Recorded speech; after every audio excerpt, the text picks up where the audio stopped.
ओम नमो भगवते वासुदेवाय। वैशाख महत्तम 10वां अध्याय। मैथिल बोला, हे ब्राह्मण, आपने कामदेव की स्त्री रति का चरित्र सुनाया। अब कृपया अशून्य शयन व्रत धारण करने की विधि कहिए। इसमें क्या दान होता है, कैसे पूजन किया जाता है तथा उसका क्या फल होता है। यह सुन श्रुतदेव कहने लगे, हे राजन, इसका विधान श्री हरि भगवान ने श्री लक्ष्मी जी से कहा था, वह सब मैं तुम्हें सुनाता हूँ, जिससे श्याम वर्ण लक्ष्मीपति जगन्नाथ संपूर्ण पापों को नाश कर प्रसन्न हो जाते हैं। हे महीपते, सोने व चांदी की मनोहर मूर्ति बनवावे, पीताम्बर धारण करा, सुंदर बनमाला से सजाए, पुष्पों और सुगंधित द्रव्यों से पुरुषोत्तम भगवान का श्रावण शुक्ला द्वितीया से 4 मास तक प्रतिदिन पूजन करे और ब्राह्मणों को शय्या दान वस्त्र दान करे और ब्राह्मणी सहित भोजन करावे।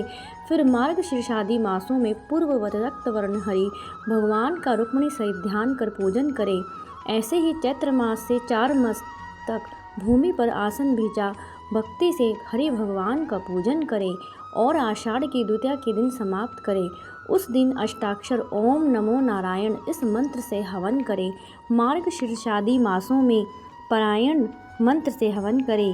भक्ष भोज्यादि 4 प्रकार के भोजन करे और चैत्रादि मासों में सहस्त्रशीर्षा इस पुरुष सूक्त मंत्र से हवन कर पंचामृत, खीर, घृत, पक्का मालपुआ भोग के लिए करावे और लक्ष्मी नारायण को स्नान करा। बीच में श्री कृष्ण जी की सोने में चांदी की मनोहर मूर्ति रख भोग लगावे। फिर केशवादि नाम से ब्राह्मणों को भोजन करा। श्रद्धा अनुसार 2 वस्त्र अलंकारों से पूजन करे। मालपुआ ब्राह्मण के निमित्त 12वें दिन दे। फिर पूर्व कल्पित प्रतिमाओं को संपूर्ण अलंकारों से आभूषित कर आचार्य को दे और शय्या का संकल्प करे। ऊपर लक्ष्मी नारायण का विधिवत पूजन करे। कांसे का पात्र दे और ब्राह्मणों को भोजन करावे। दान मंत्र हे जनार्दन, जैसे आपकी शय्या लक्ष्मी से अशून्य है, वैसे ही हे केशव, इस शय्या दान से मेरी शय्या अशून्य हो। इस प्रकार भगवान का पूजन कर भोजन। इस व्रत को पुरुष सौभाग्यवती स्त्री अथवा विधवा अशून्य शयन के निमित्त धारण करे। जो मनुष्य विष्णु धाम जाने की इच्छा करता है, उसको यह व्रत अवश्य करना चाहिए। इसके करने से जगन्नाथ भगवान प्रसन्न होते हैं, देव दुर्लभ कार्यों की सिद्धि होती है और अनेक प्रजाओं की वृद्धि होती है। अतः जैसे भी बने यह व्रत अवश्य करें। यह बात सुनकर राजा ने फिर श्रुतदेव जी से पूछा, हे महाराज, वैशाख मास में छत्रदान करने का महात्म्य सुनाइए, क्योंकि वैशाख के कर्तव्य शुभ कर्मों को सुनते सुनते मेरी तृप्ति नहीं होती। राजा के ऐसे वचन सुन श्रुतदेव जी राजा से कहने लगे कि छत्रदान के फल की एक प्राचीन कथा कहता हूँ। सतयुग में एक हेमकांत नाम का बंगाल देश के राजा कुशकेतु का पुत्र था। वह बड़ा बुद्धिमान तथा बलवान था। वह एक दिन शिकार खेलने गया। वहाँ घने वन में अनेक प्रकार के मृग और शूकरों को मारता हुआ थकने पर दोपहर को मुनियों के आश्रम में पहुँचा, जहाँ शतर्ची नामक ऋषि व्रत में मग्न समाधि लगाए ध्यान कर रहे थे। इससे उनको पता न चला कि आश्रम में कौन आया है।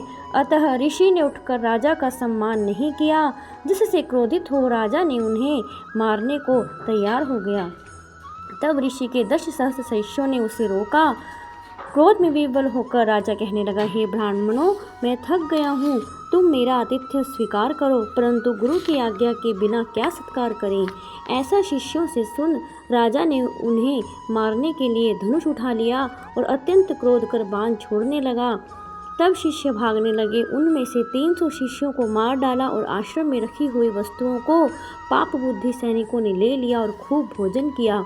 जब सायंकाल के समय राजा सेना सहित पुरी में आया और उसके पिता कुशकेतु ने इस दुष्ट व्यवहार को सुना, तो बेटे की निंदा कर पुरी से बाहर निकाल दिया।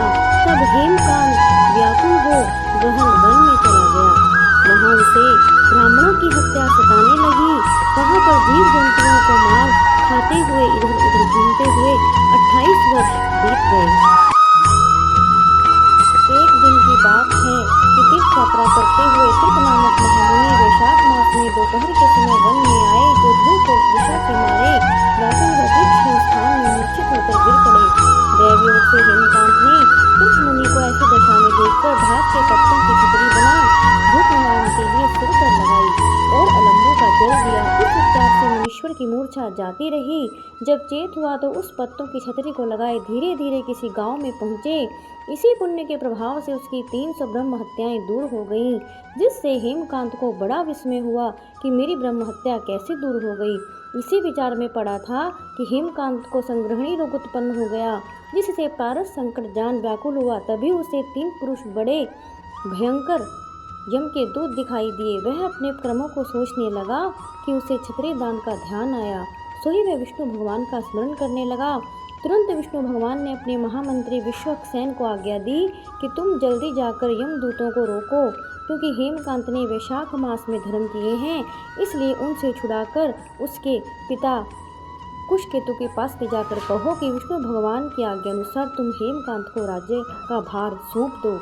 विष्णु भगवान की आज्ञा पर विश्वक्सेन हेमकांत को लेकर कुशकेतु के पास गए और जो बात विष्णु भगवान ने कही थी वह सब उसको बतला दी, जिनको सुनकर कुशकेतु ने पुत्र को सिंहासन बैठाया और स्वयं पत्नी सहित वन में तप करने चला गया।